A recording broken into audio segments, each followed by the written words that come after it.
Because I thought about like Rock Slop, and we talked about Calvin and Hobbes. Mm-hmm. That's not what it's called.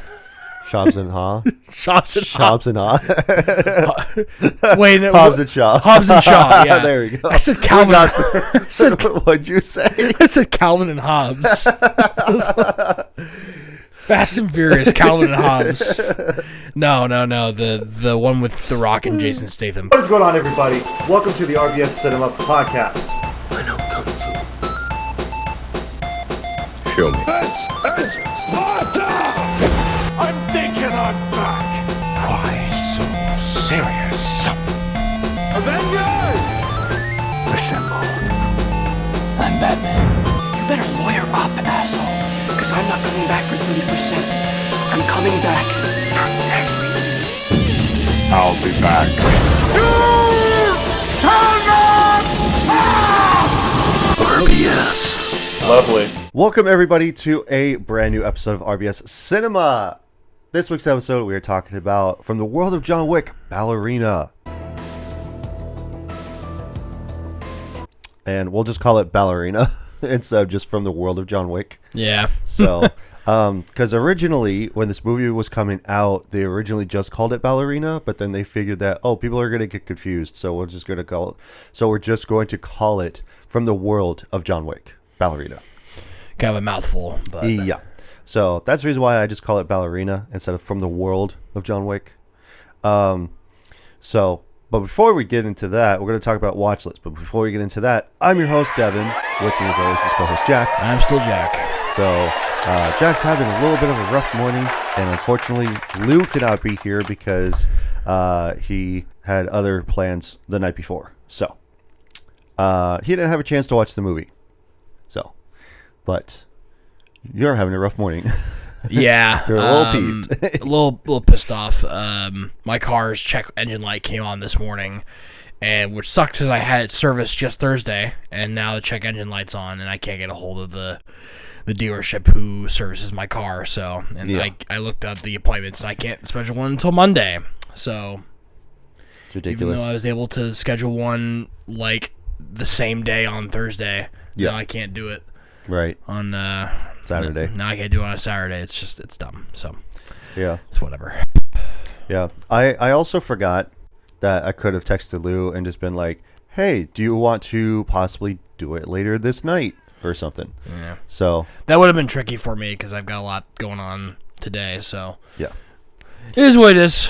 Well, so do I. I got a family get-together to get to later this afternoon. yeah. So, but we're here now, and that's what counts. So, but, yeah, otherwise, let's talk about watch list. Well, first off, thank you everybody so much for being here, tuning in, listening, whatever you guys are doing. You know, even if you guys have us on the background, you know, if you guys are working or at home, just driving in the car, doesn't matter. We really appreciate you being here. You can watch us on YouTube, but you can also listen to us on Spotify and on Apple Podcasts. And you can also check us out on TikTok and on Instagram. Be sure to share this around with everybody and do all the good stuff. Like, subscribe, all that good stuff. And then if you guys seen Ballerina, let us know what you guys thought about it in the comments. Really appreciate it. So, a little bit of a rundown of what we'll do here. So we'll kick off with watch list here. And then we will talk about specific stuff about the movie. So writer, director, stars, all that boring stuff. And then we will get into what we wanted to talk about for the movie, and then finish it off with if this is a rent, buy, or skip. So, and then suggested people. There was a couple things that I wanted to talk about. So I never got into why I was watching Sabotage last week, and the reason being is because I kept seeing this clip of Arnold in an interrogation scene where this guy who's interrogating him, because like he's a DEA agent, Right. So like he's being investigated and stuff like that, and for taking $10 million.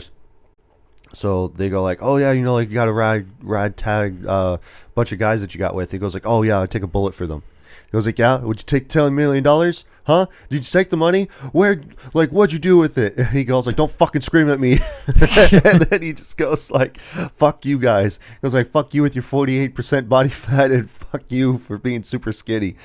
He He goes like, "Yeah, I'll go to the gym, John." It's just so funny. We'll take a bullet for this, guys. You take a bullet? Would you take 10 million bucks? Would you take 10 million? Where's the money? Don't fucking scream at me. Where's you the money? Dumb fuck you. Look at you with your fucking 48% body fat and you scroungy little bastard. Fuck you guys. Go to the gym, Joe.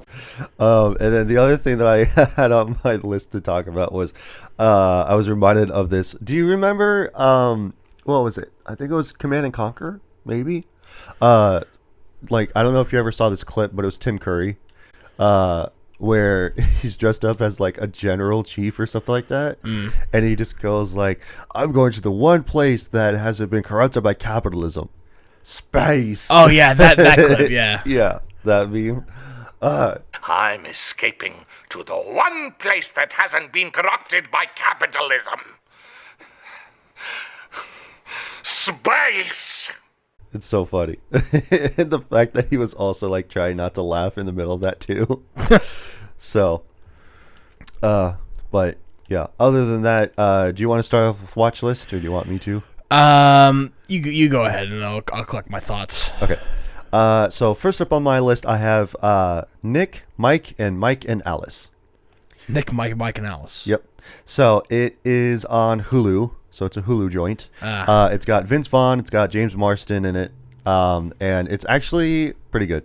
Okay. It's like a comedy action movie. So it's about that Mike goes into a time machine and goes back in time like 6 months. And so he goes after Nick, or not goes after, but he asks Nick to help him. And so they go to his house, like they go to Mike's house, and then there's current Mike that is still there. Right. And so he goes like, "All right, I need your help with this. No questions asked. All we have to do is just whoever answers the door, just, put chloroform on them and, like, we'll take care of the rest." And he goes like, "What are you talking about?" And he goes like, "Just go knock on the door and chloroform whoever's there." And he goes like, "Okay." So he goes to the door, and this is also in the trailer too.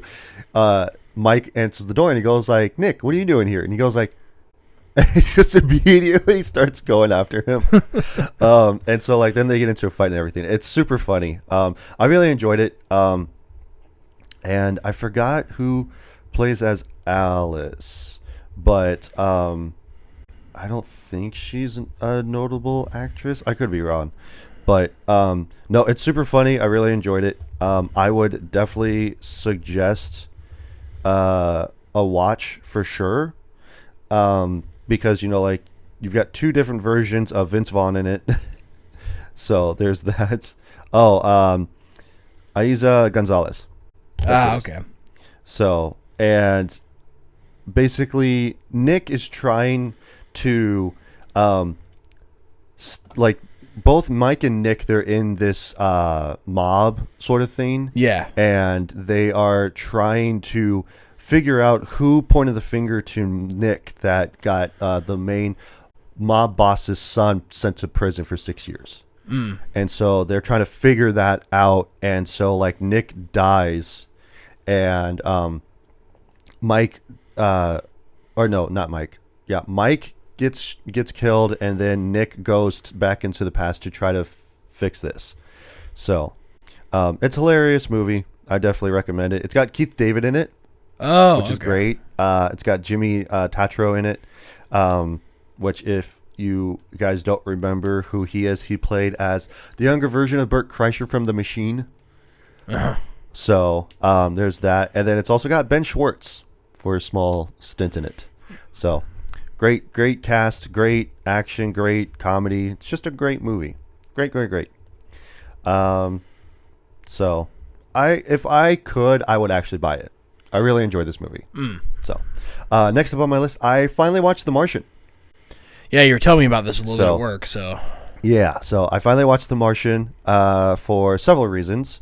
One reason being that, it was on my watch list for like a really long time. So I finally watched it. Two was also because that you highly recommended it because you recently watched it. I love The Martian, personally. Yeah. And then the other reason was because that one of the podcasts that I follow also talked about it. Like Okay. a couple weeks ago. So Finally I wanted enough to watch it. Finally enough reasons for you to be able to watch something when you hear it from 3 different people. Yeah, I'm just like, all right, fine. I guess I'll watch The Martian. I also watched the extended cut, which is 2.5 hours long. I have not seen the extended cut, I don't think. I don't really know because like I originally looked it up. I think it was like 2 hours and 22 minutes for the original, and the extended is like basically what would that be? Yeah, 11 minutes over.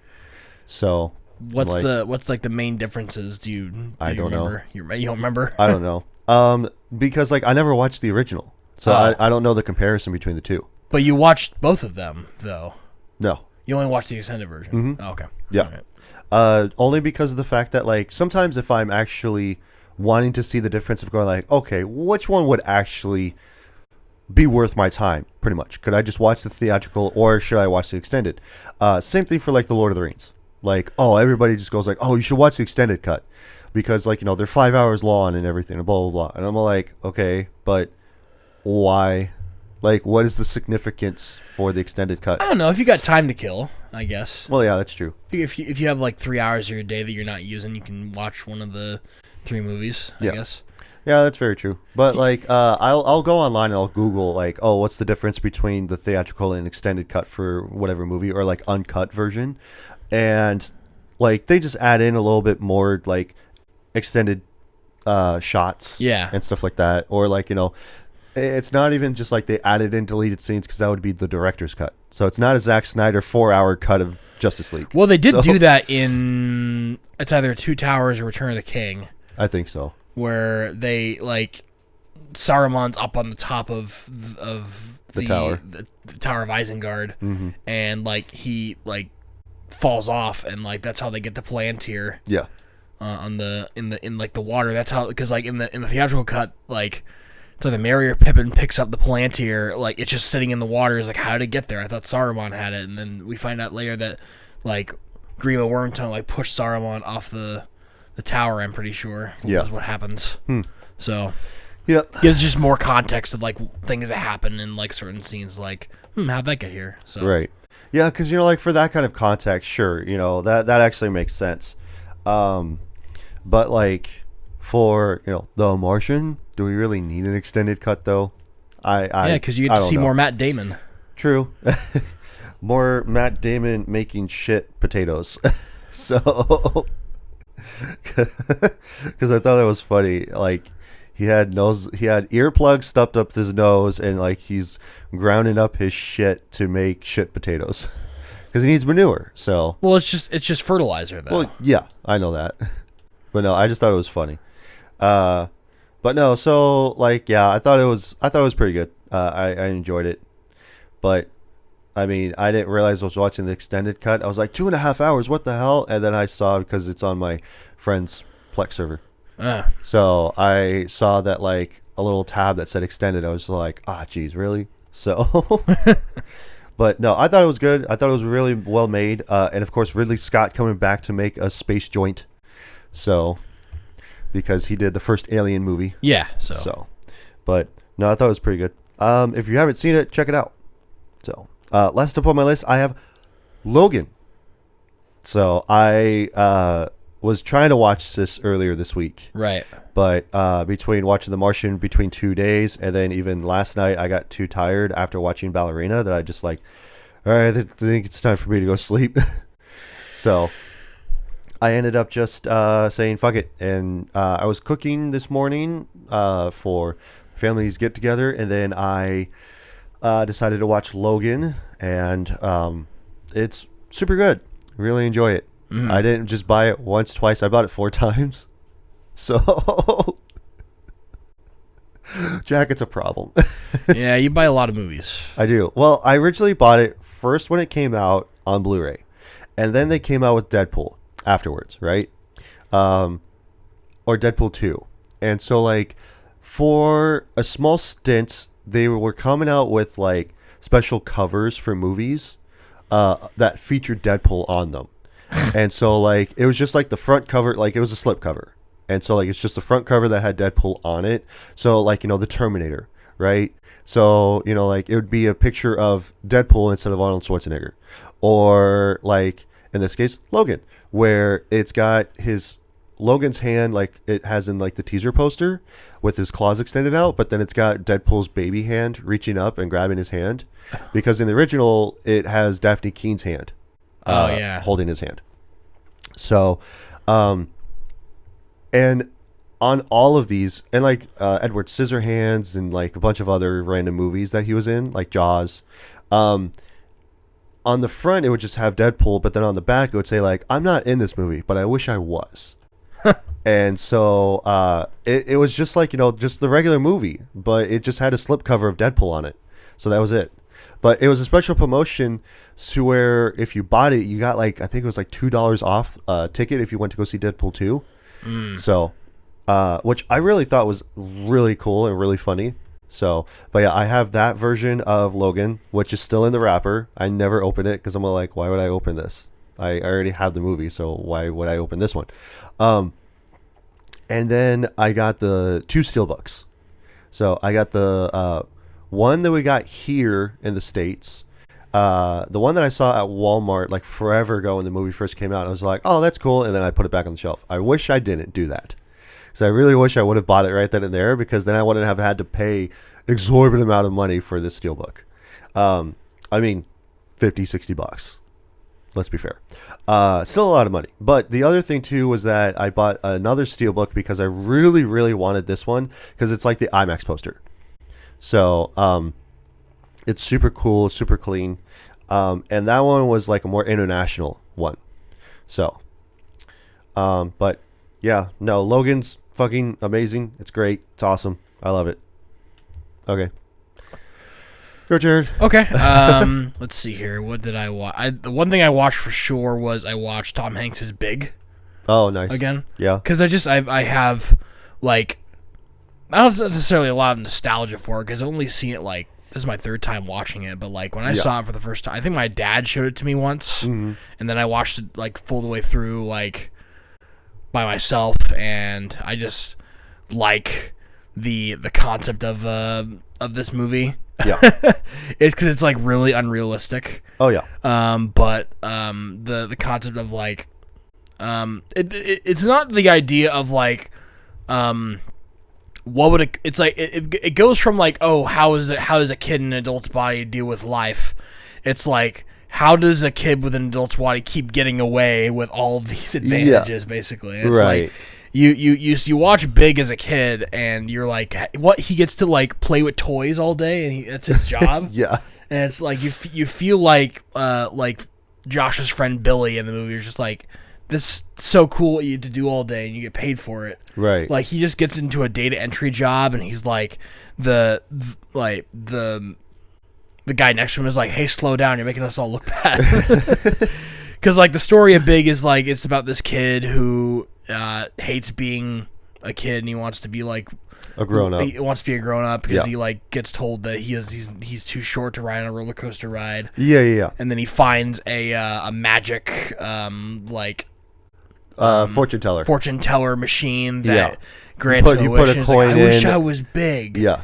And then he grows up and he's Tom Hanks. Yeah. Oh no, I'm Tom Hanks. No. I mean, oh man, I'm the voice of Woody now. Yeah, but this is like before he did. Right? Yeah. Like this is a 1988, which it looks good for an 80s film. Oh yeah, 100%. You know, and because it's on Disney Plus. Yeah. As well, because it's a Fox movie. So right, it's a 20th Century Fox, and they own it. But yeah, I think I like it. I like going back and watching it. I would buy it if I could. Nice. Let's see what else have I watched recently. I don't know. I'm watching more Primal. Basically, nice. more episodes of that. Yeah. I was debating on whether or not to watch John Wick 3 before I watched Ballerina, but I realized that I didn't have enough time. So I just ended up watching Ballerina instead, which ultimately worked out. Yeah. We'll probably explain there for a little bit. But so, yeah, not really a whole lot that I watched this time around for this week. I probably forgot something that I'll remember like later on. Then I'll be like, why didn't I mention that? But, yeah. but really the biggest one that I watched was Big. Yeah. because I just found myself wanting to watch it again. So Nice. So not very long for me. Yeah. So. Also in which I will dub as Devin's Gaming Corner, I finished Ghost of Yote. So super good, super well worth my time. I finished it with 93% for 90 hours. Nice. So I think the next game that I'm going to move on to is Cyberpunk, because I bought that when it first came out for the Xbox, and then I never picked it back up. So because like more and more games started coming out, and I hate that this happens all the time, that like you buy a game and then it's like, oh cool, you know, like I'm gonna play this, and then a few months later it's just like, oh cool, another new game that I wanted to play is out, and then you buy that and then you start playing that, and like you basically are halfway through each game. So but yeah, I think that's what I'm gonna do from now on is if I don't feel like playing a huge game, I'm gonna play a smaller game. Okay. So, like, I still need to finish Bully, so I'll probably finish that before I play Cyberpunk. So,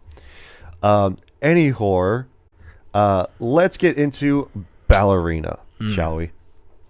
So, like I mentioned at the top of the show, we'll talk about a little bit of what the movie is about specifically, and then get more in depth into it as we go. So, Ballerina is about an assassin trained in the traditions of the Rusca of Roma organization sets out to seek revenge after her father's death. Agree? Disagree? Well, not directly after. It makes it sound like her dad dies after she's a child, and then it's all like, all right, now I'm gonna go be John Wick. I'm gonna be a small version. Ballerina is we have John Wick at home. Yeah, but that sounds. Well, this is like Diet John Wick, if you will. Well, but that's but that sounds like a negative connotation. But I actually Right. think it really works. It does. It For super what, does. For what it's supposed to like. Because what's trying she's to trained like accomplish. he is, and that's what works. Is that they're both in the same family, and that's why. Like So- there was a moment that like in this film that I saw and I thought to myself, oh, she is not John Wick. Yeah, because like especially, which we'll get into later, about like her first mission, right, and how like she had ballistic bullets and not like or not ballistic. She had rubber bullets. Yeah, she had rubber bullets. So like it was her first mission, and she didn't have an actual gun. And then on top of that, she just used like a couple poles that were on the side in like this little like tunnel walk through, and then like she also used that ice hammer too, which is prominent in this steelbook, because in that one it has her and the flamethrower.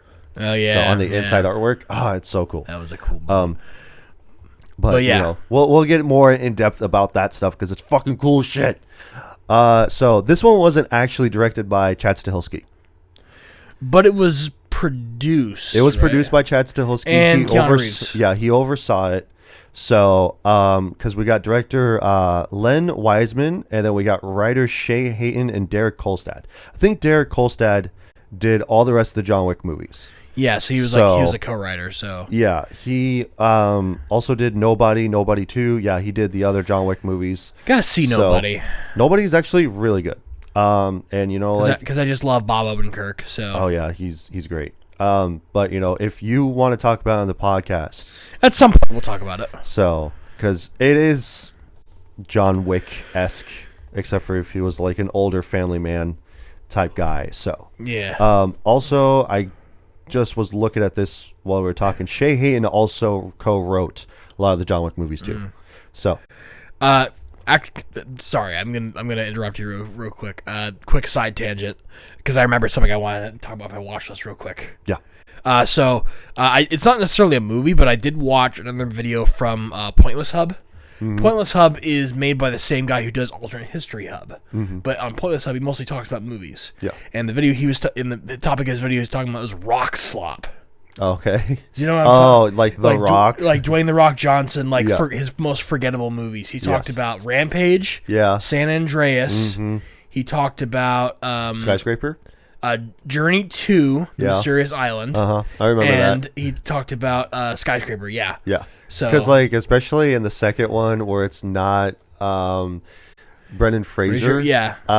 Like he's like an explorer or something. no, like that, he's right? he's a stepdad. Oh, that's basically. what it He's was. just a Yeah. he's just a cool stepdad. And then like especially where I think it was like that they like climb a mountain or something like that, and then he gets up, and then who was it? He was in Five Nights at Freddy's. I don't remember his name off the top of my head anymore. He was like the main guy. Hutcherson. Yeah, Something like that. Josh Hutcherson. Josh yeah, Hutcherson. there it is. Josh Hutcherson, who is PETA in Hunger Games. and he was in Zathura. Yeah. Which we should talk about Zathura, actually. Okay. And then, but yeah, so like, they get up, and then he goes like, "What are you doing?" He goes like, "Oh, this is the big Papa Bluff or something like that," and he's like making his titties dance. You've got to do this. What is that? That is the peck pop of love.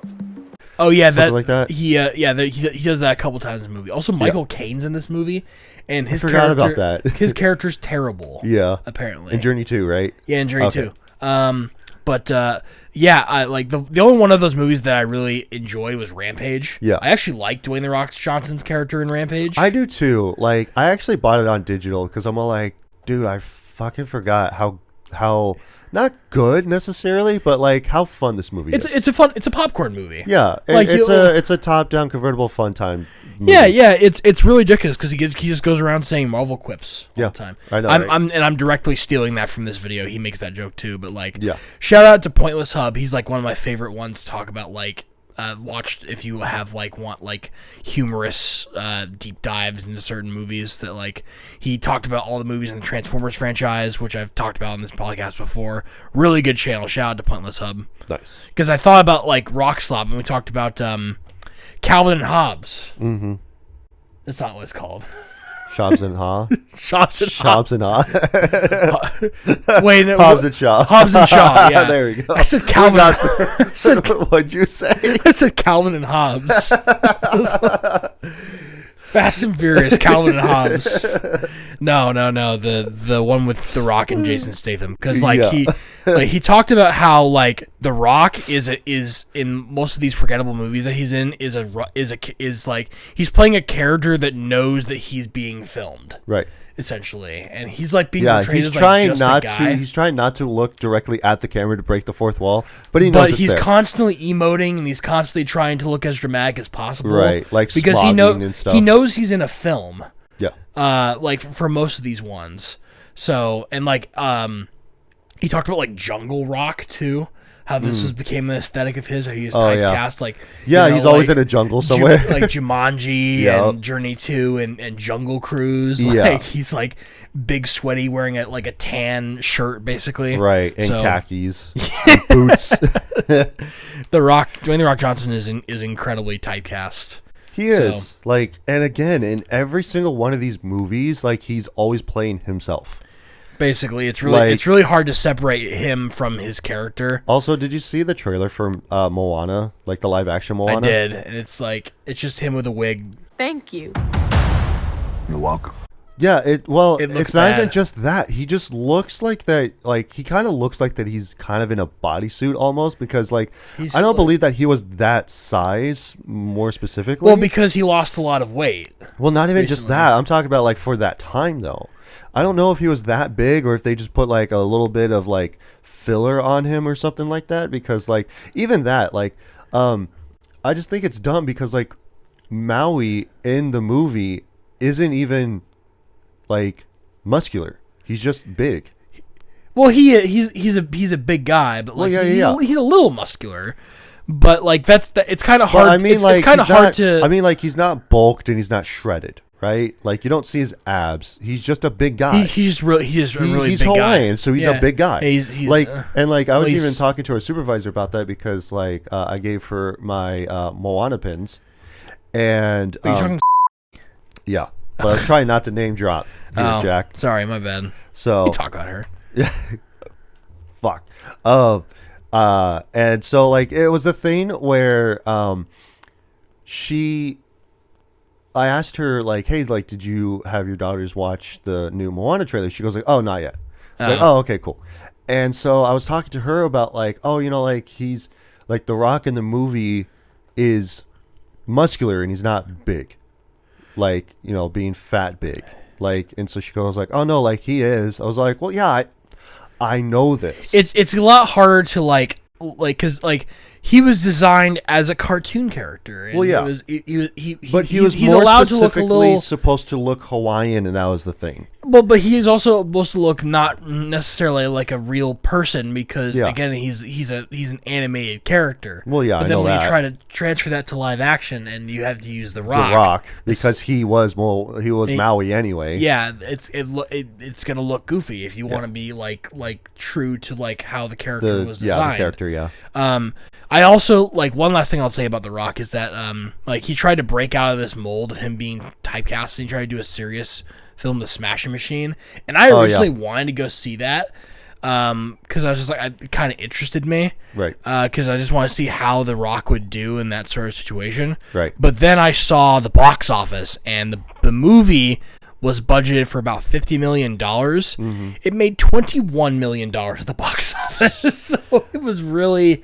It was a flop. It was a major flop. My biggest thing with the Smashing Machine is all like, one, it's A24. So I always know from experience that A24 always knocks it out of the park. Come on.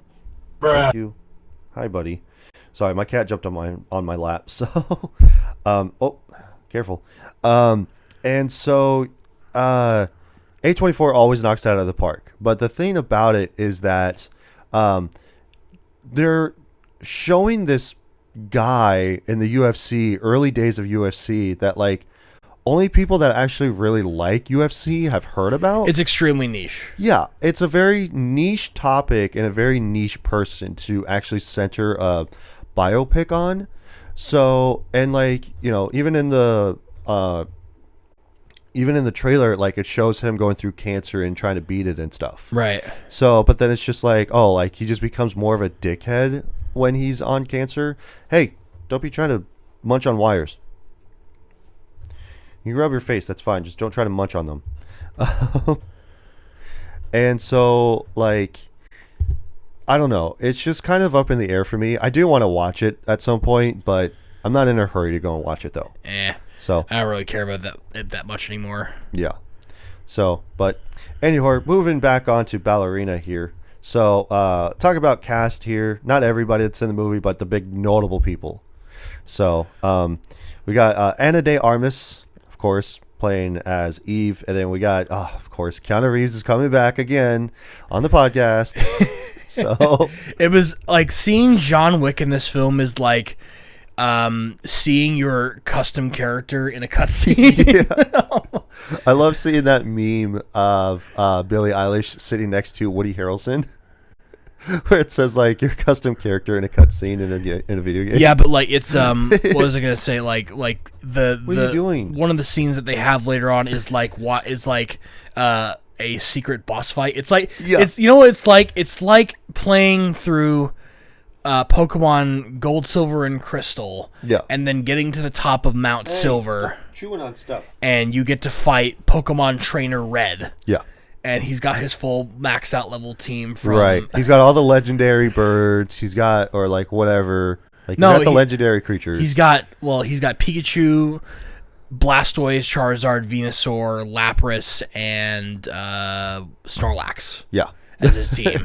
And you like it's kind of like that, or it's like seeing a Dark Souls boss. Yeah, essentially, like you've already seen this character and you know what they can do, but then you get to see that from like you get to be in the mind of someone who has to fight John Wick, essentially. Right. Well, I mean, it's just like like you went through this whole story with the main guy, and then you play as a side character in the next game or whatever it is. Right. Some games later or whatever.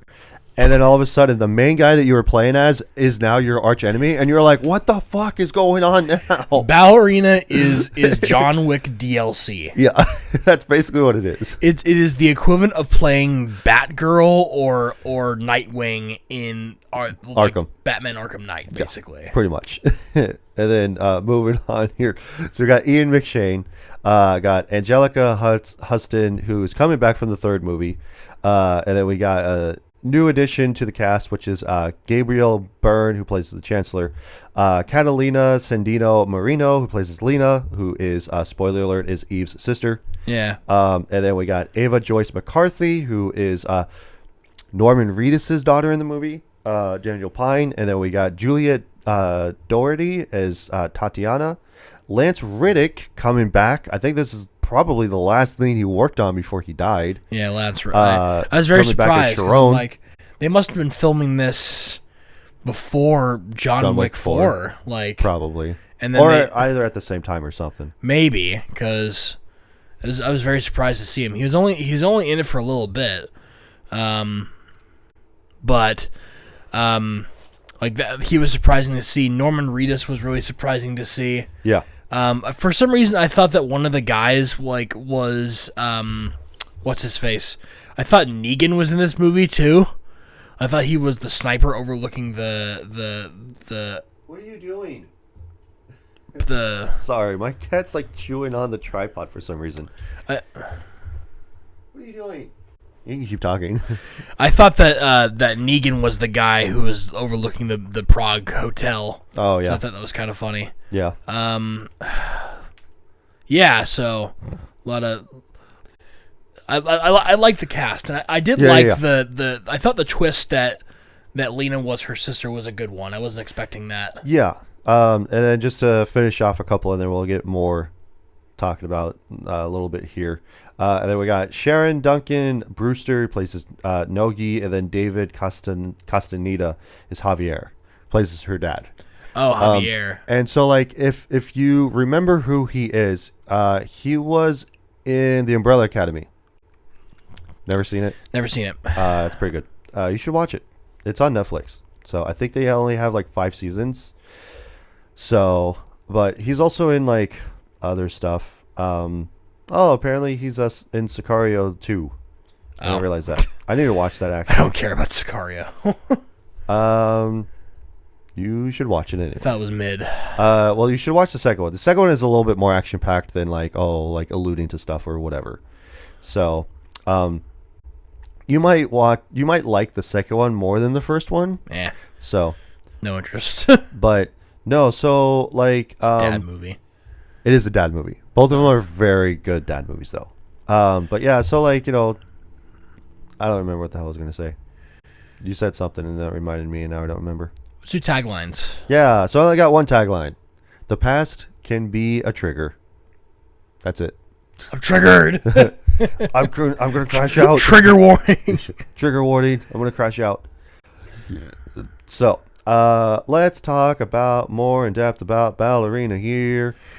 I thought that Anna de And Armas. let's try not to make this 2 hours long. Okay. So- well, we're on good track now. Yeah, we're on so- good track. We're about less than 40 minutes, so it should I be don't think fine. it's gonna take that long because Hopefully not. Knowing well, me, hopefully not. Yeah. Because even when I was telling my wife, because she went to go and have dentist work. So she had work done on her teeth. right. And her mom came in from out of town, and so she was all like, hey, like, how long do you think that you're going to be doing the podcast for? I was all like, well, it is Ballerina, so it is a John Wick movie. And so she goes like, cool, so about 2 or 3 hours. I was all like, it won't be that. 2 hours. No. Let's try to get this under an like not under an hour, but like let's A little bit let's- over an hour. like an hour and a half. About because we're already Max hour and a half, okay. all Well, we're together. already about 40 minutes into the recording right now, so just about. yeah. So I think we can get through this pretty quickly. Hopefully. First thing I will say is, Anna de Armas is so good. I was Yes. not expecting her to be. Well, first off, She also trained with Keanu Reeves. yeah, I know, but I wasn't expecting it because I recognized her. And I'm like, I've seen this actress before. Yeah. And I realized that she is Marta in Knives Out, and I Mm-hmm. love Knives Out. Yeah, I always forget that she was the nurse from Knives Out. Yeah. I always forget that. because like her character is just so kind of meek and like Yeah. like Timid. Yeah, timid, and then she's in this one, and I was just like I was surprised by that is all because like I was surprised she was able to like pull off a lot of the same stuff. Yeah. And again, we've been talking about how she is not John Wick. No. I mean, like, she gets her ass kicked several times throughout the course of this movie, but, she's also trained the same way that he was. Right. So, I mean, like, and he has more experience under his belt because he's been doing it for way longer. Right. I mean, like, especially in the first one, we're never told how many bodies that he killed. The bodies he buried that day. Like the foundation. Of what we are now. And, like, we were never told, and I don't think we're ever going to be told how many people that he went after, for him to get out of that life. Well, yeah. So.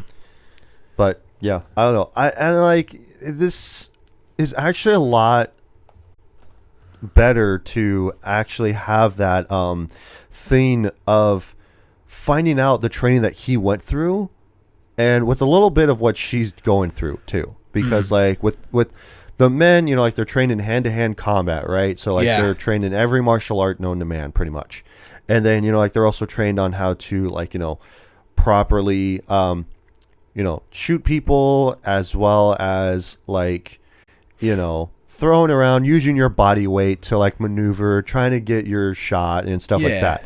As well as, like, you know, protecting your ward is what she goes through in this movie. Yeah. And so, like, you know, it's always contracts and stuff like that. But I'm pretty sure that, like, because, you know, like, how do you get out of this life, right?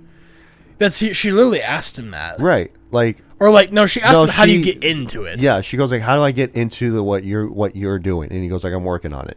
But like, it's more about the fact that, like, it's showing that lens of how to get into it, but then she's already, like, she's in it, but then she doesn't try to get out like John does. Yeah. So I think what's interesting about Eve is that, like, we get to see her fail. Yeah. We, like, John is like a perfect killing machine. And the only times that he really struggles is when he's outnumbered. Yeah. Essentially, but he's never really, like, outmatched. But he's just like like a lot of things are, like, attacking him all at once. Right. Like, we get to see that sort of growth and development through Eve, and then we kind of get a little bit of a glimpse of, like, maybe this is what happened to John. Yeah. A little bit. Yeah, because, like, I have a comic book of John Wick where it shows him early on, after he is from the Rosco Roma. Yeah, the Rosco Roma, yeah. And so, like, when he's out on his own and stuff. And I think it's, like, an early mission that he was on in the comic and stuff like that. So it, like, showcases that, you know, like, he did get his hand or his ass handed to him. Yeah. Pretty much. But, like, it doesn't, like, and that, even in that comic, it doesn't show him going into that mob that we see in the first movie and all that bunch of stuff. Yeah. So, because, like, I just find it, like, interesting because of the fact that, like, she's a little bit more inexperienced. There's a lot more at stake for Eve than it is for John. Even, but like you watch the John Wick movies and you genuinely believe, like, okay, how is he gonna get out of this, right? Right. You feel like there's a sense that he could die. Yeah. Right? A lot of these action movies don't have those stakes. They they lean too much on cliches, and they try to pump out as much as they can, and it's really not, like, tense. Yeah.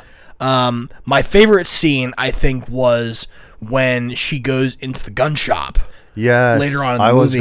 I was going to mention this too, because, like, she goes into the gun shop, and so she goes like, hey, you know, like, the guy goes like, they always have their shtick, right? Like, especially in John Wick 2 when he goes to Italy and he goes to the shop and he goes, that's like, my favorite scene in John Wick 2. Yeah, it's so good. But he just goes like, oh, you know, like, you know, going between the especially him getting tailored for the suit, he goes like, oh, like, you know, how many buttons do you want? 2. And he goes like, is this going to be a formal or a party event? And he so goes, formal or social? Yeah, and he goes like, social. Your trousers tapered. Yeah, and then also, like, lining tactical. Yeah, tactical. Yeah. And it's just like, oh, it's so good. And then, like, especially him going like, what would you like to do? Blah blah blah, whatever. And then, like, especially when he goes like dessert. He goes like, dessert. They use a lot of double entendre. Yeah. Basically. And especially, like, in this one where they do the same thing, where it goes like, is this going to be a smaller big game hunt? Yeah. It just goes like, definitely big game hunt. And so, and he's also like, and his name is Frank, and he goes like, can I be Frank? And then it just, like, pans to his name tag. I'm like, yes, that is great. No, but it does it very subtly, though. Yeah. It doesn't like zoom in on his No. It doesn't just go like, oh, his name's Frank. No, like, it just subtly just moves over like 2 inches, and it's just like his name tag is right there front but center. You know, he also stops, like, speaking for a second. Yeah. You're like, wait, what he does goes he mean like by that? And then you look down, it's like, oh, his name is Frank. That's right. May I be frank? But my favorite thing about this scene is that it subverts expectations. Yes. Because the scene gets interrupted. Yes. Okay, so I actually have all of this stuff written down. Okay, so obviously I had in my notes like, may I be frank, subtle nod, and then like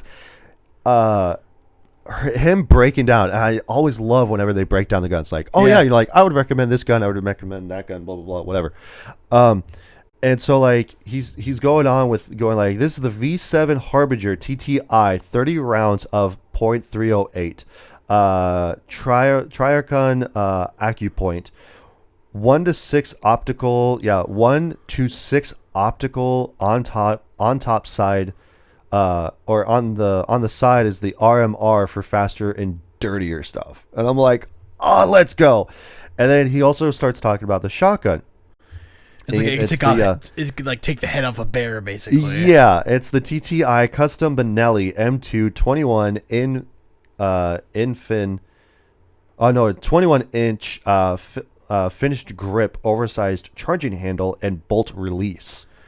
I'm like, dude, this is awesome. And he starts talking about one other gun, and then all of a sudden, boom, and it's just like all hell breaks loose. It's starting to get shut up. Because like, here's the thing, okay? So the whole overarching story is the fact that in the beginning of the movie, where Eve is a child, her and her dad, they're living their life, blah, blah, blah, whatever.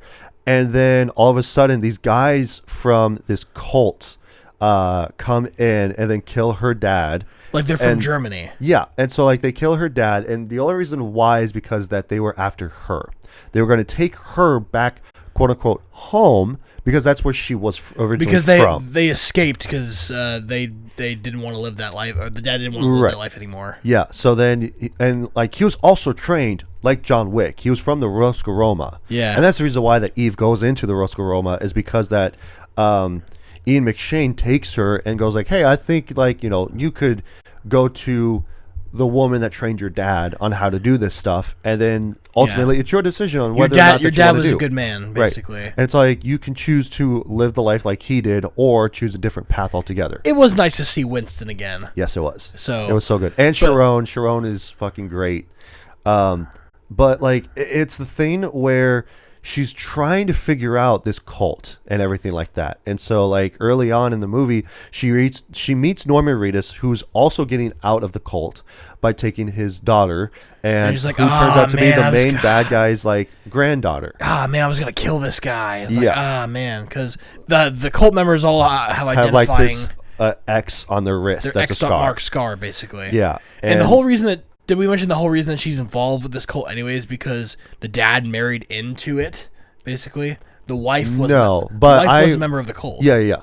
I didn't know if she was a member of the cult, or like if it was actually his, like, the main bad guy's daughter. No. So just the woman was part of the cult. Okay. She married him. Yeah. And then when he escaped, they killed her. Right. Basically. Yeah. As like, hey, as act punishment. of defiance, like here's a punishment. Because I would assume that after he left, he got trained under the Roscoroma. Yeah, like that's pretty much inferred. I thought it was before. He did it before. I thought it was beforehand. Maybe it was before that him and his wife actually met, and that's why they don't like each other, basically. Right. Yeah, because of what happened, basically. Yeah. So, but yeah, like that's the whole short end of it, of the reason why that these guys are after her in the first place. Yeah. So wanted to stretch that out for the most part, but so like the whole thing sets off because like these cult guys, they come in because she's trying to find out where they are. Yeah. And so the fact that like Frank is also trying to help her, and then he gets shot in the hand, so then he has to leave. Yeah. And then now she's just there to fend for herself. But then she locks herself into like the armory room where there's just like a bunch of guns and stuff, like in crates and on the wall. And she takes a bunch of grenades. Yeah, she takes a bunch of grenades, which I'm like, cool. She's going through the gun. That's like, oh, that's an AK-47. Oh, that's an M16. Which one's she gonna take? She's gonna take grenades. Yeah, it's all like, dude, you have several guns around you. Why didn't you just take those? But then she ended up using grenades, because I would assume that it's all like, okay, well, there's a shit ton of guys here, so in order to take them all out, why don't I just fucking take all these grenades? And then like this was just so fucking cool because like she finds because I think that she goes into like another room, finds another box of grenades, uncaps one, puts it back in, throws it down the stairs, and then it just explodes all at once. Box of grenades, yeah. Oh my god, it's so cool.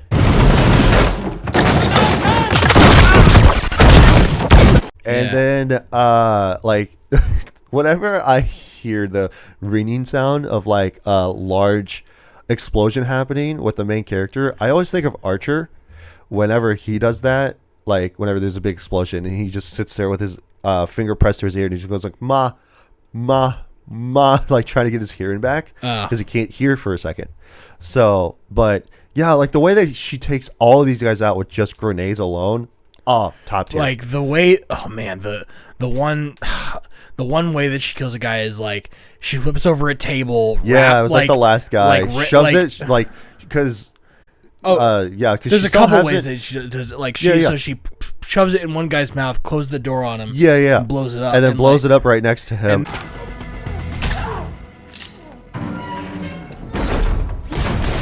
And then closes it the other side, and then throws a grenade in there too. Then unpulls the pin on a grenade while it's still on the strap, wraps around a guy's neck, literally like breaks it over like the back of a table and explodes. Yeah, and it's like a metal table. Yeah, it's not made out of wood. Because if it's definitely made out of wood, you're done. Like that's damn. Like yeah, that I thought was fucking awesome. But yeah, just the way that she just uses these fucking grenades to her advantage, and then after everything's all said and done, Frank comes back and he just goes like, all right, fuck this, here's where they could potentially be, because he goes like, anybody that ever talks about them disappears. Yeah, so there are whispers that like they're over here in the mountains, and so like that's where the rest of the movie takes place after that. The reason that she's going off on her own, by the way, is because she tried asking the director, the head of the Ruska Roma, for assistance, like, hey, I came back from a job. Yeah, so like, and I got attacked by these guys. Like, this is actually 2 months after her first job. Yeah. So we're getting ahead of ourselves. Let's go back to the beginning of like when she goes on her first job, and we'll work up from there. Okay, so let's go to her training because I wanted to talk about this real quick. So like, you know, the training that she goes through is actually really interesting and awesome because like she's a Kikimora. Yeah, which is like, you know, just means like protector and stuff. So she's a protector and an assassin at the same time, right? And so like the fact that like her first time going through the course of protecting her ward, she's a bodyguard. Yeah. And so like she just keeps shooting the guys in the dick and stuff. And so like, you know, she finally goes through her training, and so like she's losing to hand-to-hand combat, right? But she's also losing in the course because she can't check her corners. She can't check her corners and stuff like that. And so she gets told specifically that like, oh, like, why do you keep losing? Because he's stronger than me. Yeah, he's bigger and he's stronger. And she goes like, no, fuck that. That's an excuse.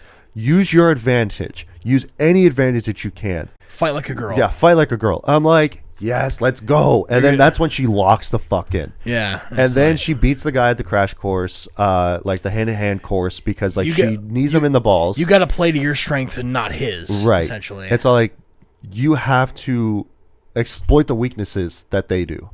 And it's all like, you know, because if they're guys, they're bigger, they're stronger, and they think that they can get away with it.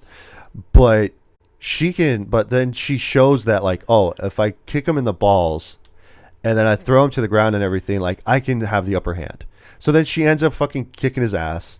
Yeah. And then especially when she stands up, she just like fucking donkey kicks him right in the balls again. Yeah. I'm like, yeah, he's never having kids. Yoop.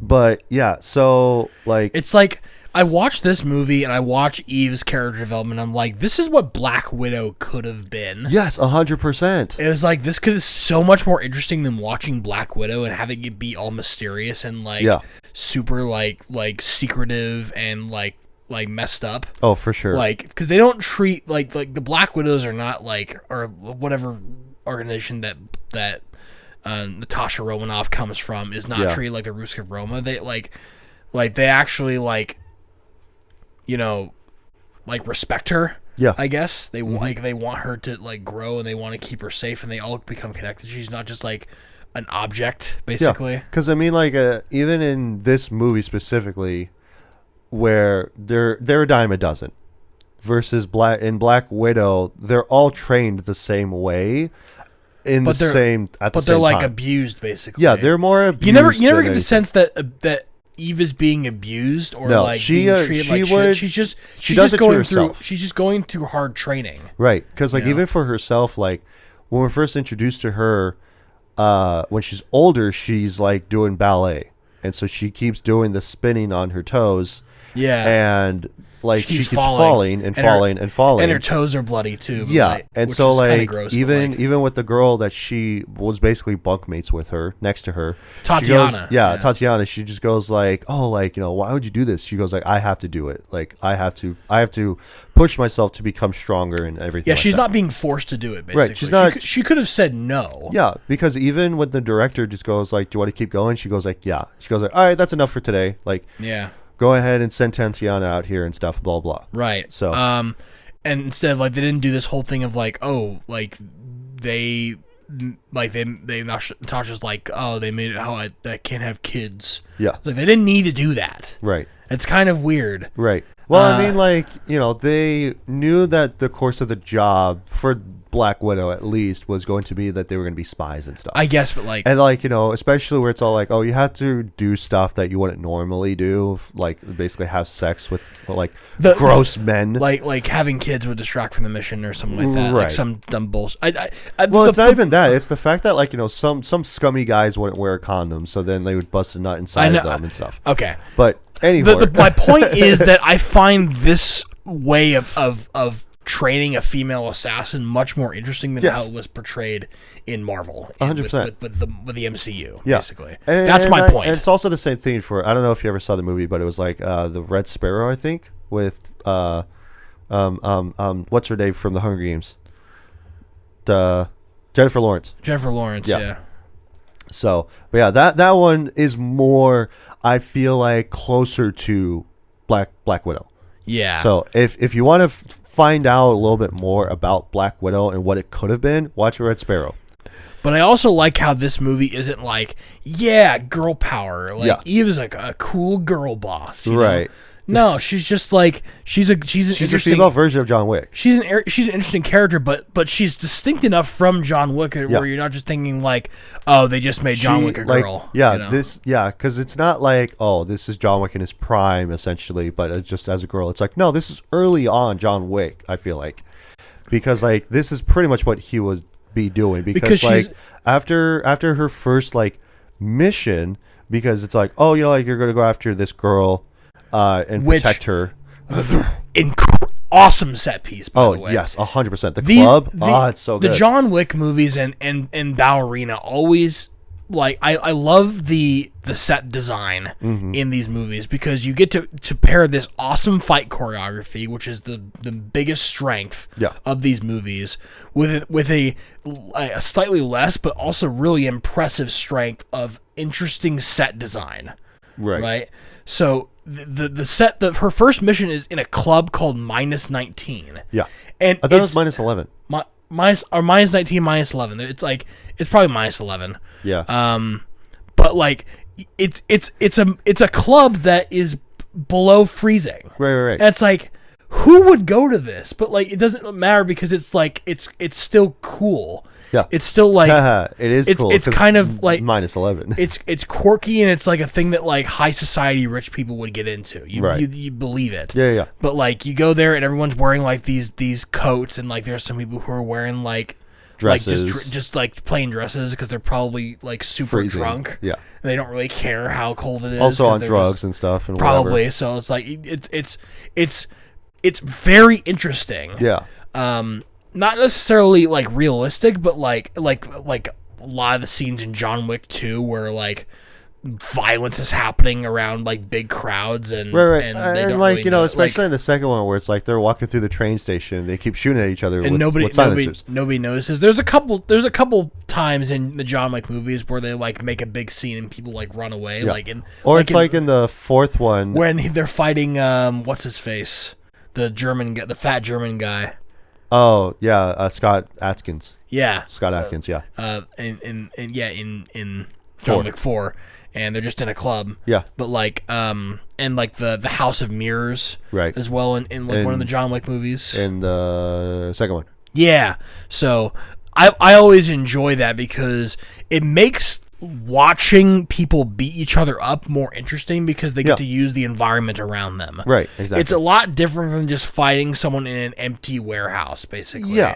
Or like when it's just like... Or just like having a giant shootout in the middle of a convenience store or something, or whatever. Either that or well, a convenience store might be convenient, but I'm talking about like in a back alley or in the middle of the street. Yeah. You know, it's like give us interesting set designs so that we can enjoy looking at more stuff than just looking at like people beat each other up, because some people are kind of squeamish about that. Right. So if you give them something else to look at just from the two guys that are fighting on screen, it helps keep engagement with what you're trying to watch, I feel like. Yeah, because like speaking of people being squeamish for like super violent stuff, one of the things that I forgot to mention when I was talking about Logan was that like at the time I was working at the movie theater, and I remember that like I was at the box office, and then a couple came up to me, they're like, hey, can we get a refund for this movie? I'm like, sure, like, can I just ask the reason for it? Like, and I didn't need a reason, I was just curious. And they're like, yeah, it's just super hyper violent, and like the girl that's in the movie, because like I saw it, I thought it was great beforehand, and they go like, yeah, you know, like we got a little girl at home, she's basically around the same age, so like we just didn't really like how violent that she was being in the movie.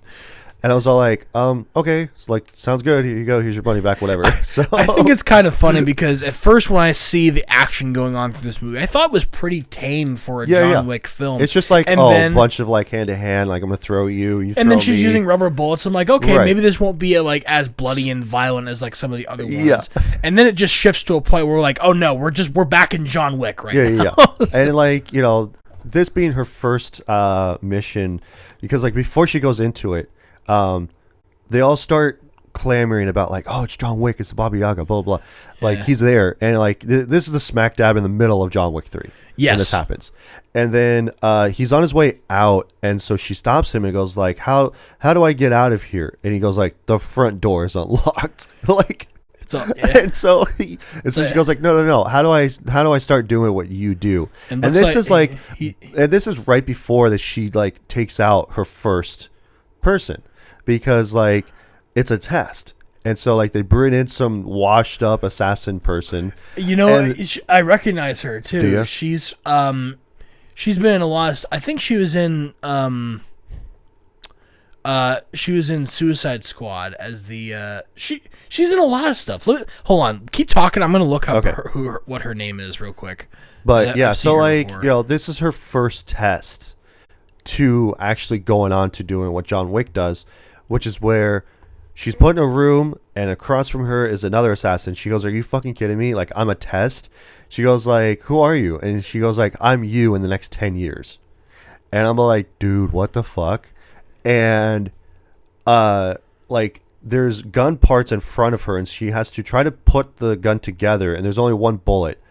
And so Eve is able to put this gun together faster, but then like the other, like the 10-year assassin, she goes like, she stops for a second, and then Eve doesn't put the bullet in the gun at first, and so she just keeps putting the gun together, and so she gets it set up, and they both put the bullet in at the exact same time, but Eve is a little bit faster and then shoots her, and that sets off her to going on through the rest of this movie.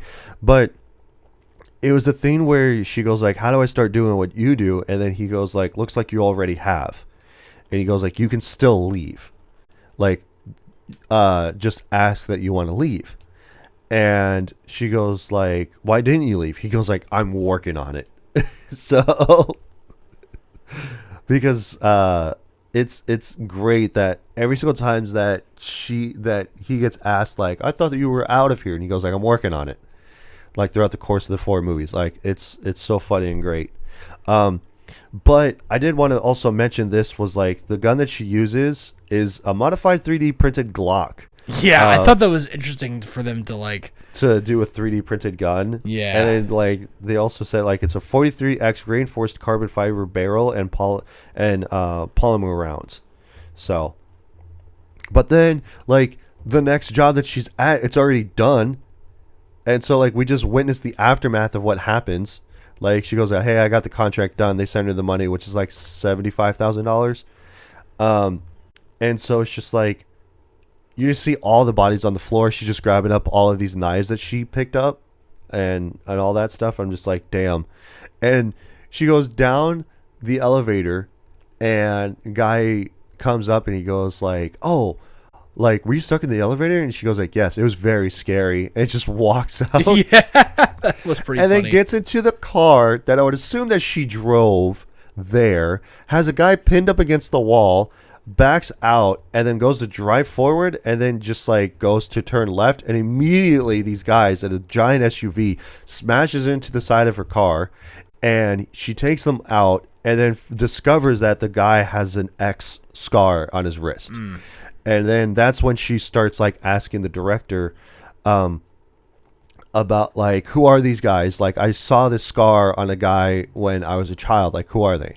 She goes like, "Don't worry yourself with that. Like, you know, it doesn't matter. It's not your affair, blah, blah, whatever." And then she immediately goes to Winston and just goes like, "Hey, I wanted to know more about this and it's like organization." And so he goes like, "Well, the director, like, what did your director say?" And she director goes wouldn't like it or something like that. "Yeah." And so he just goes like, "Okay." And so she has the coin that he gave her when she was a child and just goes like, "All right, like here's the thing. Like, if you ever need help, just let me know." And so like, here's a coin, basically, essentially. And so he goes like, "All right, fine. Here's the information." Well, it's the coin that he gave her. Yeah. When No, she was a kid. no, that's It's what I like, was he's like, talking he's about. like calling it a favor, basically. Yeah. And so like, it's kind of like the markers, right? Yeah. And so like, I have this task that I know that you will try to get out of, but I'm forcing you to do this, type of thing. Which I still love that they do that kind of thing, where it's all like, "Hey, if you need a favor, just give me a gold coin. Maybe we'll work something out, you know." But I think Winston's also just like a nice guy who's willing to He's a bend chill the guy. rules for people that he respects. Yeah. You know? He's a chill guy. Also, the actress that Eve kills during her final test is Rila Fukushima. Mm-hmm. She was in The Wolverine. Oh, she was Yukio. Yeah, Yukio. And she's also in Arrow as she has like a cursed sword that she's got from her husband. Basically, she's a DC character. Yeah, I thought she was in. So no, that character is in Suicide Squad. That's who it was. She's not the same character, but the character is called. But I don't remember. But like, it has like the sword is enchanted, and it has the soul of her dead husband in it. She's Katana. Yeah, that's what it was. It was Katana. Duh. Tatsu Yamashiro. Katana. Yeah. But yeah, so like, Winston tells her that like, "Oh, you know, like they are this organization, you know, like blah blah blah. Like they're currently at the Continental in Prague. In Prague." And she goes like, "Wait, you let them in the Continental?" And he goes like, "Yeah." And I had this written down so that way I didn't forget it. Like, it's a good quote. Better, yeah, it's better to have them inside in the tent pissing out than to have them outside pissing in.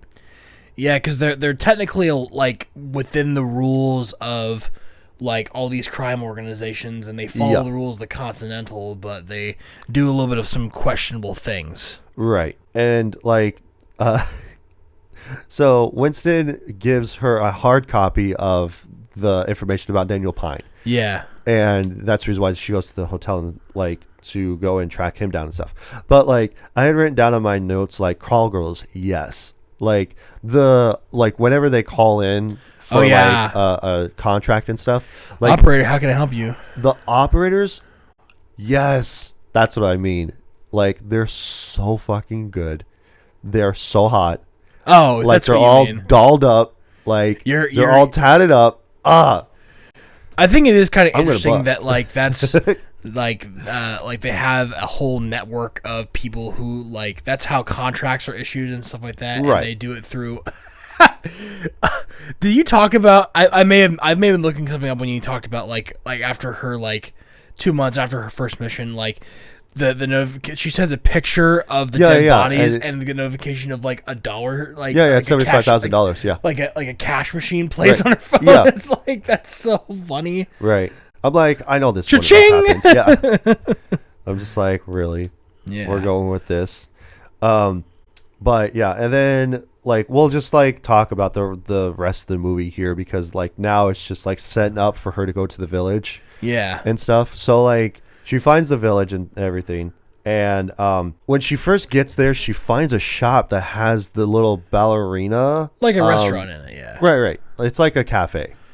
It's like a pub, basically. Yeah, a pub, coffee shop. Yeah. And so like she discovers that they have the same ballerina like figurine that she had when like she was a music kid. figurine, kind of like a music box. Yeah. And so she goes like, wait a second. It plays Tchaikovsky's Swan Lake. Yeah. And it's like, wait a second. And then everybody in the village just goes after her. Yeah, that like the idea of an entire town like descending upon one person, it kind of gives you like a Resident Evil sort of vibe. Yes, but Resident Evil 8. Yeah, but they're not all zombies this time. They're actually like they're just cultists. Yeah. And that like going through this whole town makes me kind of want to play Far Cry 5 again with the cult that's in that game. Yeah. And it's like yeah, that one has Gus, the guy that plays as Gus in Breaking Bad, right? No, that's Far Cry 6. Oh, okay. No, Far Cry. Far Cry 5 is set in Montana. And it's got the cult. This cult that's taken over this entire valley, basically. Right. Played it super good. So. Yeah. But yeah, so like the whole village is trying to take her out, but like, I recognize the sniper guy. That walks in and like is the first one to draw on her and stuff. Really? Yeah, he's from the first John Wick movie. Because if you remember in the first John Wick movie, because you recently watched it too. I did, so I'm trying to. So he's like the head security guy that John Wick has a problem with in the club when he tries to go after the son. Oh, maybe. So I was just like, oh, that's him. Yeah. Oh, okay. Like he because he like points his like you hear on Business, John. Yeah. No, not that guy. No, not that guy. He's the head of security. I don't remember. There's a lot of jobbers in that film. Yeah. So. But no, so like I remember him because like I'm like, wait, they got him again for this movie. I'm like, he didn't walk away from the first one. You watch these movies too much, man. I do. So, but he's also in several others that I saw too, but I just don't remember him. But like, I don't remember. He's definitely like the type of guy that just goes like, hey, we need a guy to play this hitman type guy that's just like easy or like a little bit harder to take out than the rest of like the jobbers essentially. And it's like, oh, let's just call this guy. I mean, hey, that's good money for him. Apparently he was also in the second or third one. I don't know. I don't remember. Yeah. But yeah, I was just like, damn, they got him again. Like I noticed that the first time I watched this too when it came out in theaters. Oh man, it was great. I don't focus on little things like that, dude. But yeah, so like, you know, the whole village tries to take her out, and then so she gets knocked out. The main bad guy comes in and goes like, hey, like, you know, we're just trying to take this little girl because that's my granddaughter, blah blah whatever. But I do like the fact that he calls the director and just goes like, hey, I've got one of your people here, like, are they acting under you? And she goes like, no, she's being defiant, she has nothing to do with the Roscoe Roma in this affair. Yeah. And so he goes like, well, if she continues to go down this path, then we're going to have a war on our hands between us and you. She goes like, we don't want that. Like, I'll send somebody to take care of this issue. Yeah. And that somebody is John Wick. Again, it's the secret boss fight. Yeah. She sent you here to kill me? That's up to you. So, and especially when he finally links up with her. And so, she goes like, all right, if he doesn't have the job done by midnight, you could do whatever you want. And so he goes to like meet up with her. Nobody does anything in the village anymore. And because they're like they see the train pulling and leave the wolf to his prey. He just off the train. It's like, it's John Wick. Yes. Action Man. Who the hell's that? Oh my God, no, it's John Wick. Me and Sam went to go and watch this with their wives. And we're just like sitting there going like, yes, it's John Wick. Let's go. It's the gif of like Joe Rogan sitting up at like the yeah, UFC it's like which I've done that several times in the last few episodes of just when we said fuck AI. Yeah. I had like the giant cheer of like the guys from Squid Game, that scene, the Canes from Ant-Man, and it's like and also the guys from like that are watching soccer at the pub, and they all just go ballistic like yeah. Like, it's so great. Those are good ones. I do this like thing now. It's just like I have this obsession with whenever I see John Wick on screen, like, and he's in a big action sequence, I just put up music from Shadow of the Hedgehog video games, because he's Shadow in Sonic 3. Yeah. And it works so freaking well, dude. Like I just put the music in the background while I'm watching the movie, and I'm just like, this is great. Yeah. But yeah, so like, he meets up with her and he goes like, just walk away, just leave, like it's not too late. And she's still just trying to beat the shit out of him. And so he like has a one up on her and stuff and just keeps throwing her around. He goes like, just leave, fucking just go. Will you just fucking leave before I kill you? And he had 3 or 4 chances to kill her. Yeah. Just out of the course of just this one scene alone. And it's like anybody else John Wick would have easily 100%. John Wick could have easily killed her. Yeah. And that's what I mean. That like he had like 3 or 4 different times right there to kill her. Like he had her like in a headlock with his legs and was going to like shoot her, but then he stopped and he goes like, just walk away. And again, flips her and then had a knife to her throat. That's the second time. But how many times has someone told him to walk away? Right. Even in just the first movie, like, John, you gotta stop this now. Yeah. But he's even the last time she goes like, he killed my dad when I was a child. And you could just imagine John saying, they killed my dog and stole my car. and he goes like, I get it. Like, I understand your pain. It's come along so far where the idea of like somebody going on a murderous killing spree, like when you tell people that John Wick is about a guy who kills a bunch of people because they killed his dog and stole his car, you immediately think like, oh, this guy must be some sort of like psychopath. Right. He must be like an evil, cruel person if he's just going to be like, I'm going to take revenge on like all of these people. And it's like, well, he does do that. It's also the undertones of like, this was a gift from my wife who is dead. Yeah. And I got out of being a contract killer so I could be with her. And then she died, and her last gift to me was killed by a bunch of hoodlums. Right. Basically, because they wanted my car. The drunk son of a mob boss, and I'm a killer, and I'm gonna like get back into it, So like, on the surface level, John Wick seems really like simple and simplistic. Yeah. But there's a lot of depth, and now we're here at this point where the things that surround him that make it more interesting. You can see the conflicts through the lens of us going through Eve's eyes. Yeah.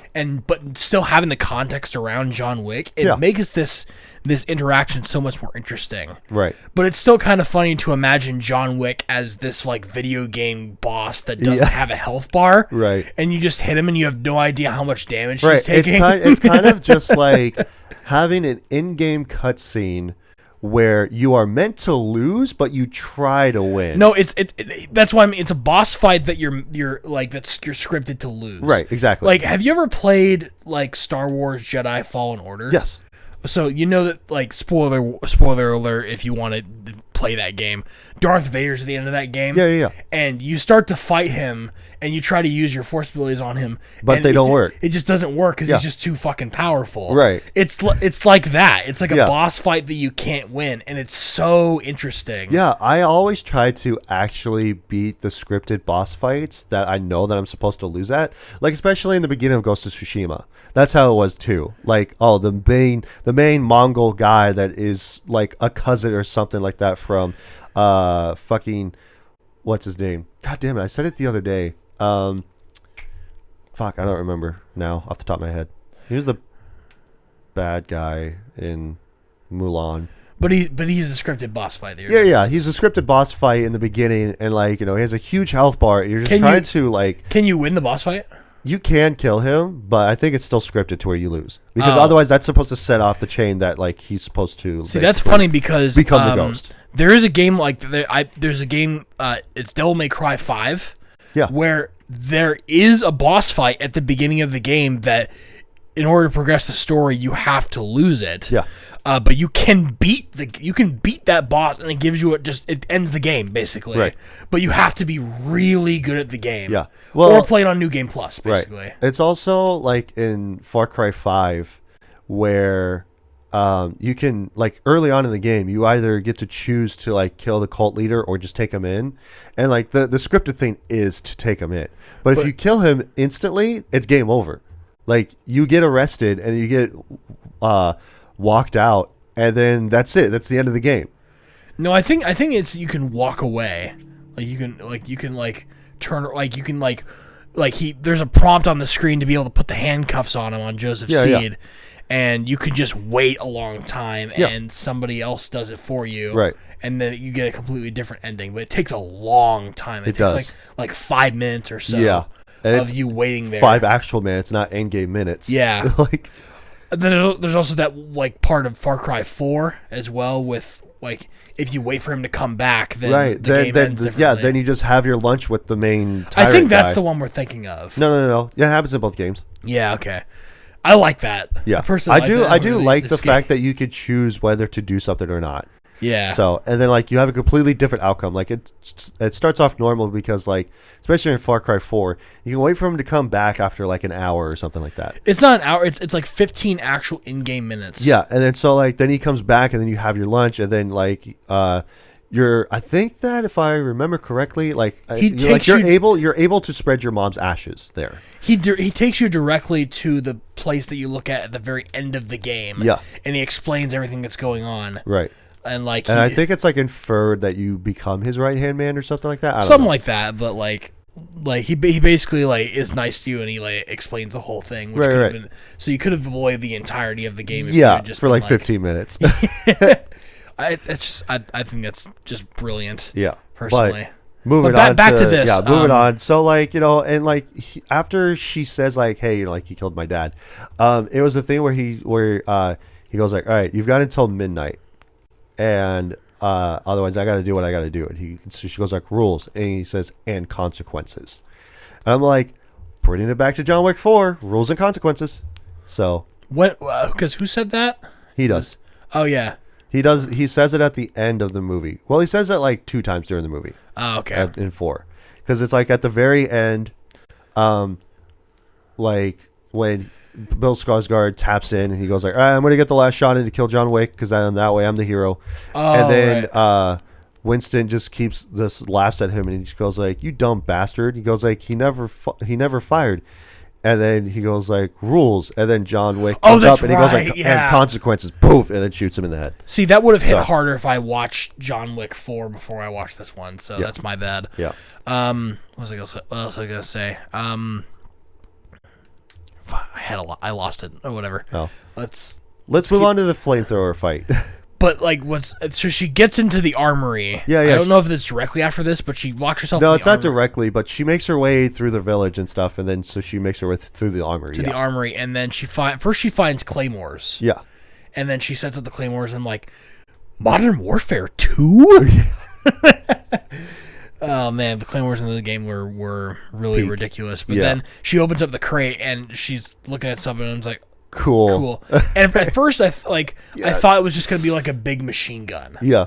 That's what I thought it was going to be. Not like a minigun, but like a big like daka right. like gun. Because there was one hanging up in the armory up there, like a 50 caliber. But then when she brings out the flamethrower, that was way more interesting. 100%. I love it when you're in a cold climate. Yeah. And you bring out a flamethrower to be able to counter, like in The Thing. You know? Yeah. Like that to me is like peak cinema is The Thing.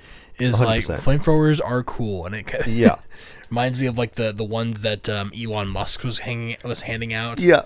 Like you could buy like a flamethrower for like $100 or something like that. Right. Yeah. I remember that. It's like, but yeah, so like she goes through and she just starts like blasting guys with the flamethrower, and then especially with the main guy, the head honcho, if you will, like that also gets a flamethrower, and then they have a flamethrower fight. yeah. So that was pretty cool. But then like later on, she runs out of fuel in like this giant like I don't want to say it's the walkway, but it's like the parkway, like in the middle of the village square. Yeah, just a street. Yeah, it's just this giant wide open street. I guess I could have just said that.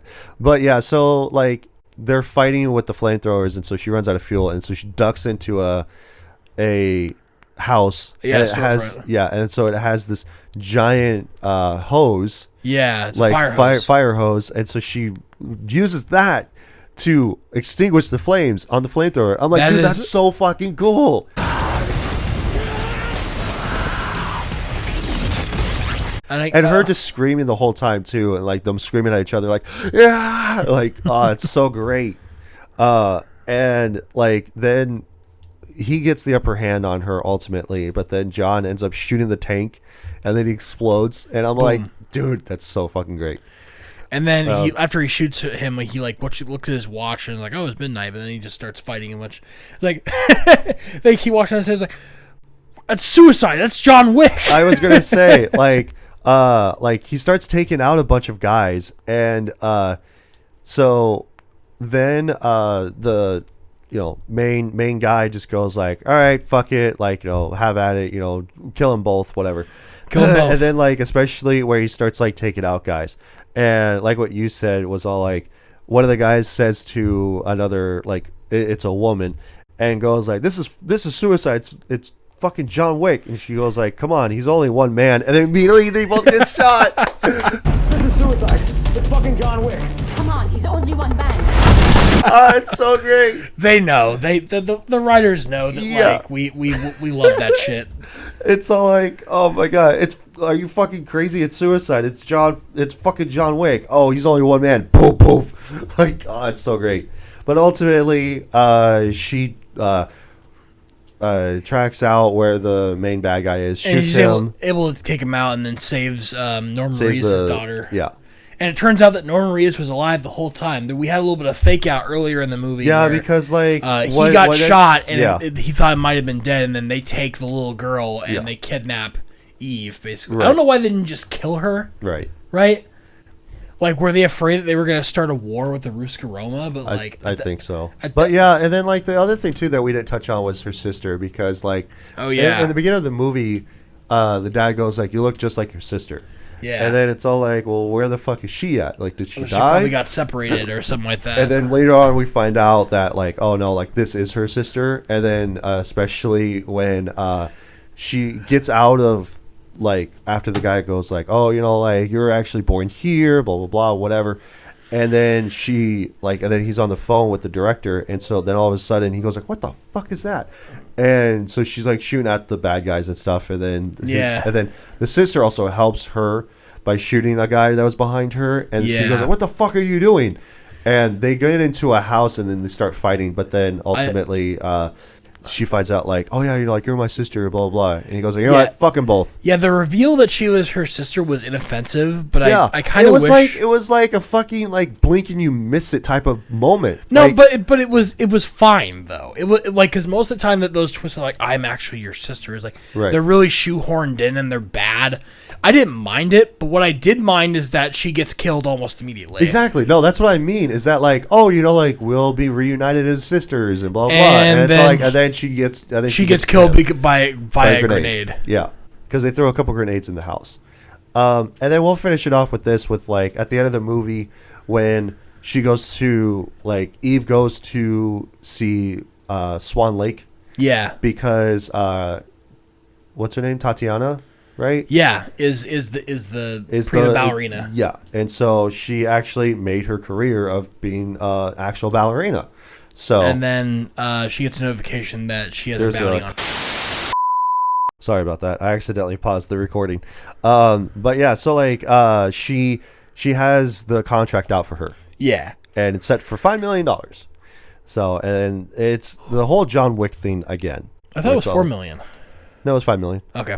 So, but yeah, and then that's the end of Ballerina. Yeah. So now we will give our consensus on this being a rent, buy, or a skip. So I'll go first because mine will be shorter. Okay. You already know it's a fucking buy because I didn't just buy it once, I bought it twice on Steelbook. Fuck yeah! Best of the best, sir.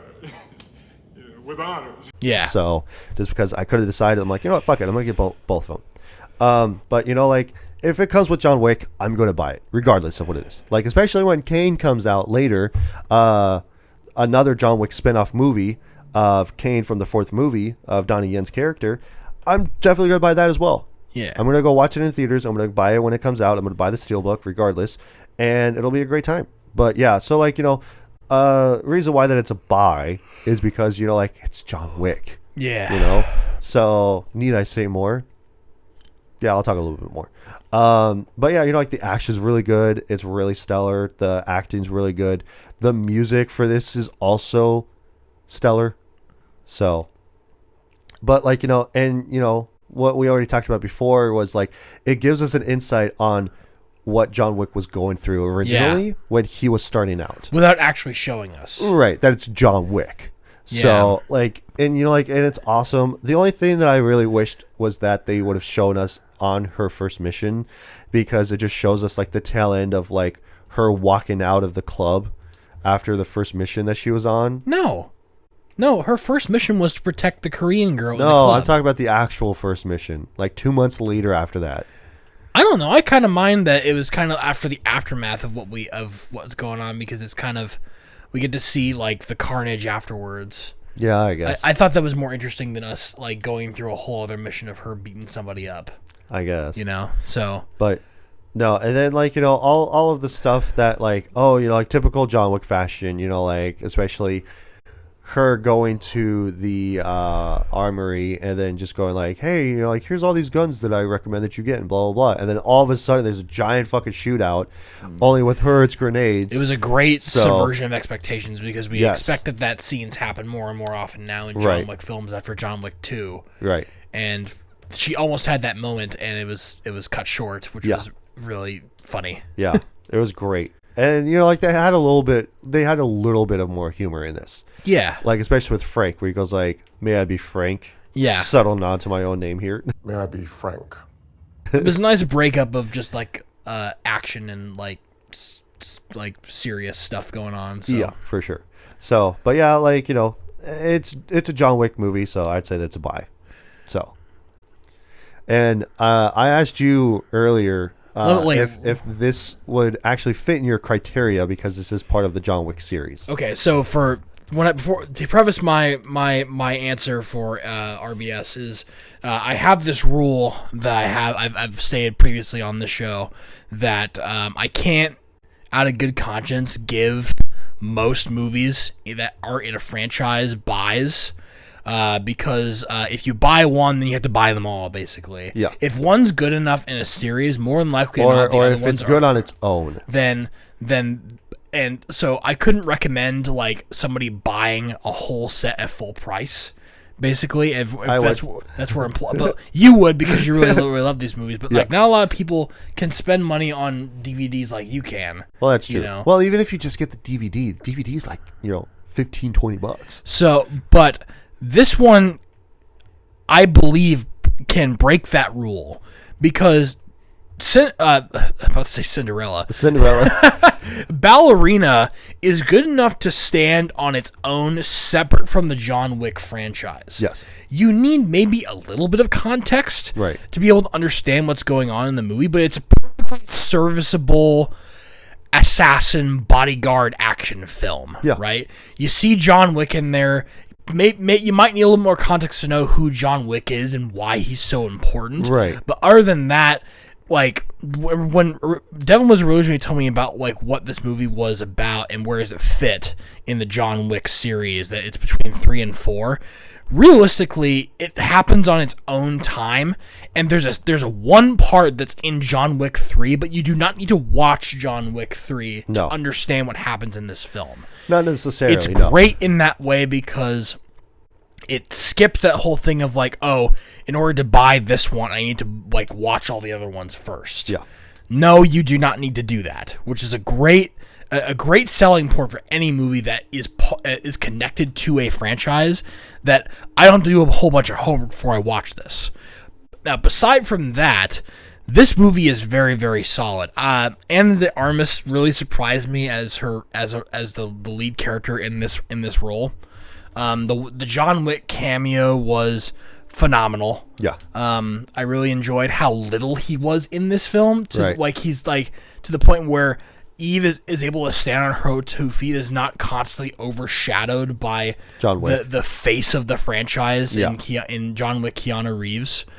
So it has some memorable it has some characters that are connected to the original series, but it is allowed to grow by itself, and to the point where Eve has a different backstory from John Wick, and she's not just female John Wick. Yeah. Because that would have totally killed it for me. Oh, 100%. Why should I care about this other character if that she's just exactly like a carbon copy of John Wick? Right. Right? It's not like that, which I really, and the choreography in the fight choreography is again great. They always try to create different scenarios that are interesting, right? You want to keep looking at, because eventually action scenes just blur together in some of these films. Yeah. That in some action films, it's just like, oh, it's just a guy punching each other, and like, oh, he pulls out a knife. Oh, I wonder if he's going to stab him or slash him. No, they use unconventional methods of being able to fight people, and they just keep coming up with more and more interesting ways to be able to get the characters into unique situations to be able to attack each other, essentially. Yeah. And the idea of Eve going through an entire village of cultists who are specially trained in hand-to-hand combat is just not a novel to me, because you really do feel the stakes at hand when it comes to can she really get out of this, because she's not experienced. Yeah. You start to worry a little bit for her, which is not present in a lot of action films, where you watch a film I'm trying to think of a good example, but there are just some films that you're just like, there's no doubt that the character is going to get out of there alive, But I feel like there are actual stakes at hand, and while the movie does end kind of abruptly with her just killing killing her man, and then the mission's over, you want to see more of it. Yeah, is what I'm trying to say. Eve is an interesting character, and they did a serviceable job of trying to create a meaningful story outside of the lens of John Wick. So for that reason, I think I am going to give it a buy. Fuck yeah! Best of the best, sir. With honors. So nice, let's go. You were right. That was a little bit of a long-winded explanation, but yeah. I had some feelings about this film, and I think that accurately describes my thoughts, feelings, and emotions on this movie that is relatively it can stand on its own. Yeah. So with that being said, because that we both give it a buy, let's talk about suggested people. So what we'll do is that we'll go into IMDb, see if what other people have to say. So because that we both say that's a buy, we're going to look at a 1-star review about the movie, see how wrong these people are. So well, they're not wrong, they're suggestive. In this case, they're wrong. Let's just name this segment Wrong People then. Well, I was originally calling it Wrong People, but then Sam had to change it to Suggested People, because he says that sometimes when we look at these, we kind of get what they're going for. So, we agree to a certain extent. But this one that I wanted to talk about was R.I.P. John Wick series. R.I.P. John Wick series. Officially, John Wick series ruined. I regret watching it. It's probably because he thinks it's a woman. It's like there's a woman on the cover. Yeah, it's not about John Wick. It's not about man shit. It's a girl. This is not a man movie. Yeah. Thanks for ruining my expectations. Oh my god. Action is good though, but what the hell storyline and plot setting is a very big fat disappointment. The level at which John handled Eve, she wiping out a whole gang, is too much exaggerated. That's not proper English. Yeah. And how the hell is that culture or whatever tribe that was able to survive until now if a girl can single-handedly kill all of them in a couple of days? She's taking revenge for her father. Okay, but what of all those kids whose parents she killed? Because, like, the whole village, they also had families and stuff. Yeah. Will those kids take revenge on her too in the future? Ryder could have done extremely far a lot more better. That's good English. We all thought John was an exceptional assassin. And next what? She's going to take revenge on Kane for shooting John? Question mark? Like, that's it. That's the end of it. I feel like they could have gone more into that because it seemed like that they had more to say, but they just kind of cut it short with that. And of course, like 95% of these is always like, oh yeah, fucking just a bunch of guys running around shooting people and explosions and, you know, like middle finger and whatever. And it's like, that's what 95% of all of these are. It was kind of like when we talked about the original John Wick movies. Yeah. Like they were all just like, oh yeah, more action, more explosions, more shooting people, more cutting people up with knives and stuff. And it's all like, well, yeah, because we want more of this shit. Yeah. It's definitely a turn your brain off, like, popcorn movie for sure. So, but it's a good popcorn movie. So, anything else on Ballerina or the podcast or anything? No, good movie. Cool. I'm glad I pivoted. We were originally going to talk about Kangaroo Jack. Yeah. So Devin had to, like, I'm sure you had to edit out that part of the podcast. No, I just left it in. Oh, you did left it in? Well, sorry for all those who were expecting Kangaroo Jack, but I saw that Ballerina was out on HBO Max. Yeah, that's the reason why we were talking about HBO Go Plus Max. So HBO Go Plus Max, yes.